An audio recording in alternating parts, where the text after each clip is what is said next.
самоконцепцияң жогору болгондо көп кыймыл аракеттерди кылып көп результатка чыгасың. Өзүңө ишенимиң көбөйөт. Биз самоконцепцияны көтөрүш үчүн көптөгөн көнүгүүлөрдү жасайбыз. Бирок ошол көнүгүүлөрдү жасаганга чейин дагы бир теманы өтөбүз. Биз физикалык ыкламдардан тазаланып атабыз. Эми эмоционалдык, башкача айтканда мээбиздеги жана организмдеги ыкламдардан арылышыбыз керек. Бул биринчиден узакка созулган стресс же депрессия. Ал бизге кандай таасир берет? Биз ички сезимдерди башкарганды үйрөнүшүбүз керек. Ар бир адам стресс болгон. Кээ бирлер депрессияга түшүп калгандар дагы бар. Депрессия дагы бул оор жумуш экен.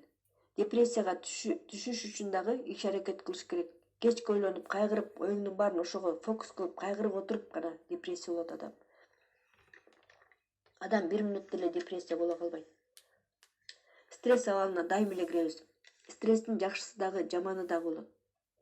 Организм некомфортно болгон сайын стресс болуп турат экен.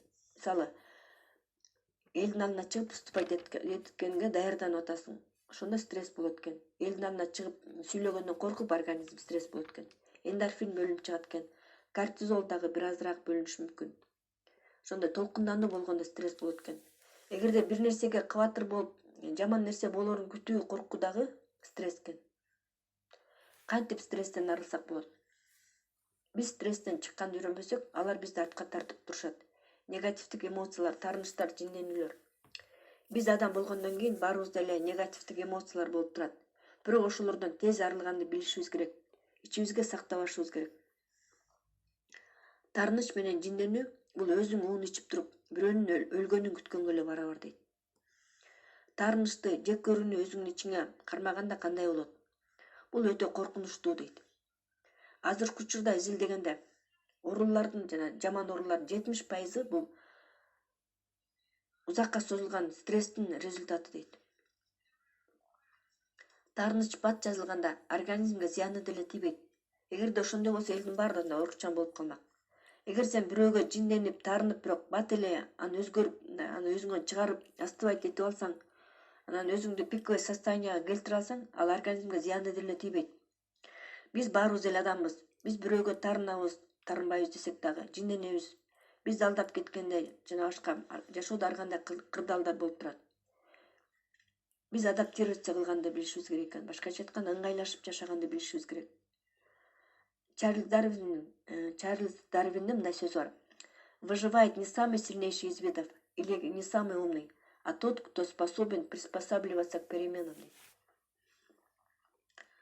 Стресс болгондо организм кандай болот? Кыска убакыттагы стресстер бизге организмге зыяны деле тийбейт, бирок эгерде сен ошол стресске узак убакытка чейин түшүп калсаң, организмде бузулуулар пайда болот. Кортизол өтө көп өлчөмдө бөлүнүп баштайт. Биохимиялык деңгээлде өзгөрүүлөр пайда боло баштайт. Организмде окисление башталат. Кан окисление болот. Раковый клеткалар пайда боло баштайт.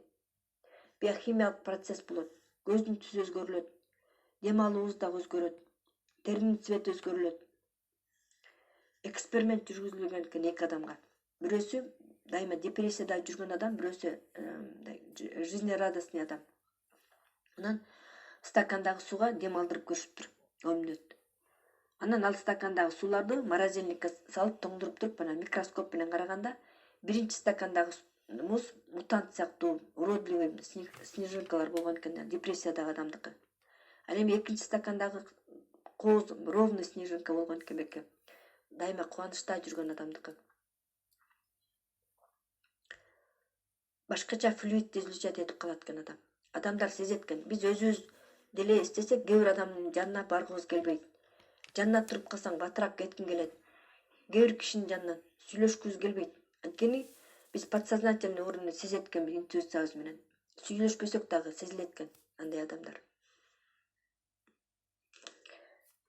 Узакка созулган убакытка чейин бирөөгө таарынсаң, кайгырсаң, жинденсең, организмге зыян боло баштайт. Кортизол бөлүнүп, кан организм окисление болуп баштайт. Көлүнчөсү кайра оңдоп кала албагандай абалга чейин алып келет. Ушундай өтө жаман зыян кылып алышы мүмкүн организмге. А сенде башка организм жок. Ыргыты бийип жаңы организм менен жашайм дегендей.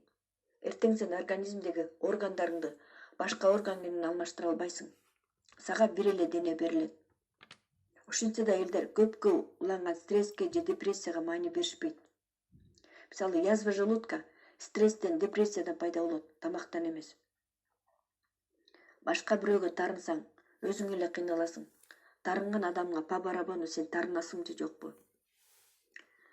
Проблемаларыңды бирөөлөргө айтканды токтот. 80% адамга сенин проблемаң менен иши жок. 20% адам сендеги проблемалардын бар экенине сүйүнүшөт. Ошондуктан смысла нет бирөөгө проблеманы айтып бергендин. Ошондуктан биз контролдойбуз, эмнени сүйлөйбүз, эмнени угабыз, эмнени ойлонобуз. Бирөөнү кечире албагандык, тарынычты ичке сактоо менен сен өзүңдү эле наказывать этесиң. Башка эч кимди наказывать этпейсиң. Асель Сыдыкова өзүнүн башынан өткөн айтып атат да, ал өзүнүн жажасына 20 жыл тарынып жүргөн экен. Жаш кезинде тарынып калган экен. Ал 20 жыл ичинде сактап жүргөн. Ал ойлогон, мен тарындым, мен аны наказывать этип атам деп ойлогон. А жажасы эчтеке страдать эткен эмес. Өзүнүн жашоосу менен бактылуу болуп жашап жүргөн, даже билген эмес деген тарынганын. Ага баары бир болгон.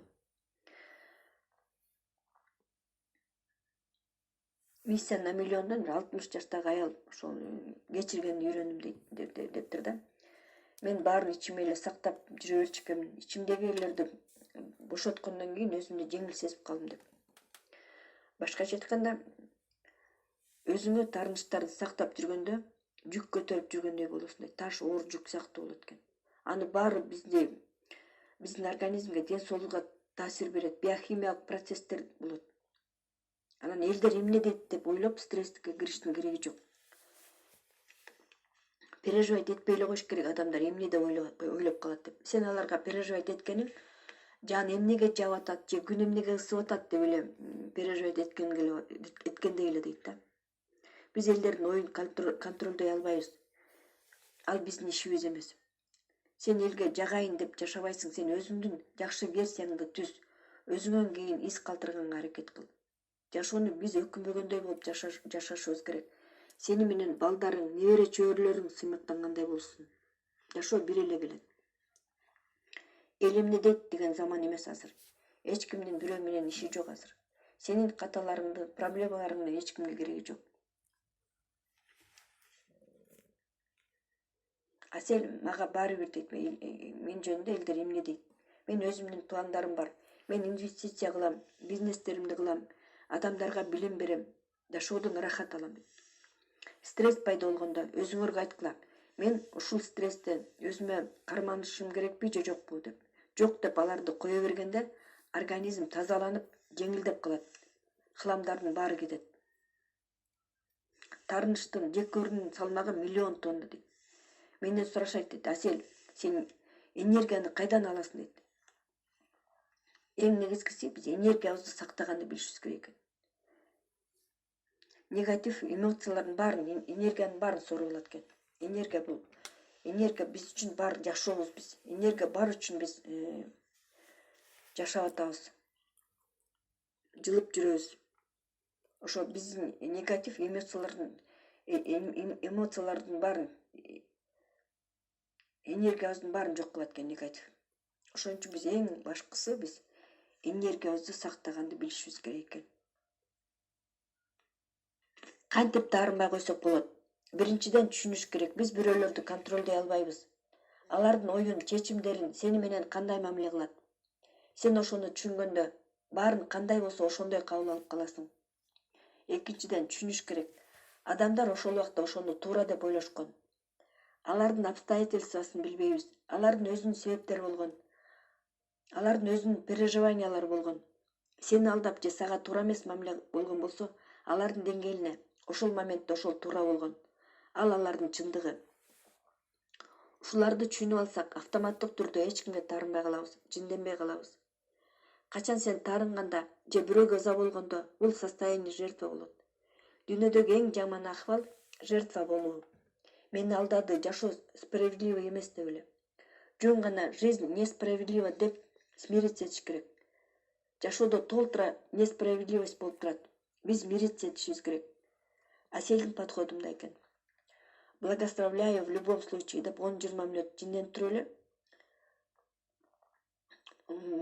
Благословляю в любом случае деп отпускать этем дейт.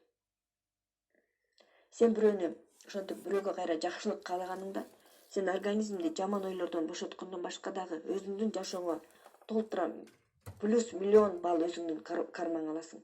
Анткени сага бирөө туура эмес иш кылдыбы, сөзсүз башка жактан вознаграждение аласың, сыйлык аласың башка жактан. Алам, карма, аламдын законун эч ким отменять эте албайт. Ошондуктан сени таарынткан адамды алам өзү жазалайт. Жазалаган сенин ишиң эмес. Сенин ишиң өзүңдүн организмди тазалыкта карма. Таарыныш, жек көрүү деген хыламдар менен толтурба. Ошол боюнча дагы көнүгүүлөр, медитациялар бар. Адамдын организмдеги ушундай хыламдар өтө зыян организмге. Айыкпас ооруларга алып келиши мүмкүн. Рак клеткалар өркүндөп кетиши мүмкүн. Рак клетка үчүн хыламга толуп турган организм благоприятный условия дейт. Ошон үчүн биз ушуну терең түшүнүшүбүз керек.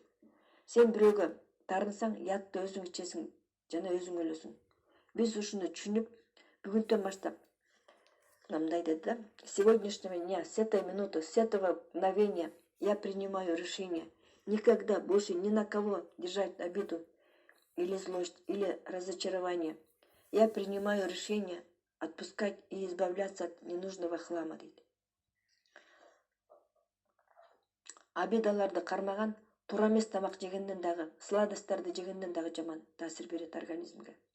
Ошондуктан бүгүндөн баштап чечим чыгаралы. Жашоо жеңил, сонун болуп калат ошондо. Эгерде жакын адамыңан айрылып калган болсоң, дагы түшүнүшүң керек. Жашоодо баары болот. Биз өзүбүзгө күч топтошубуз керек, чыдашыбыз керек. Биз бул сиз үчүн дагы күчтүү болгонго түрткү болсун деп биз өзүбүзгө фокус коюшубуз керек. Эгер сен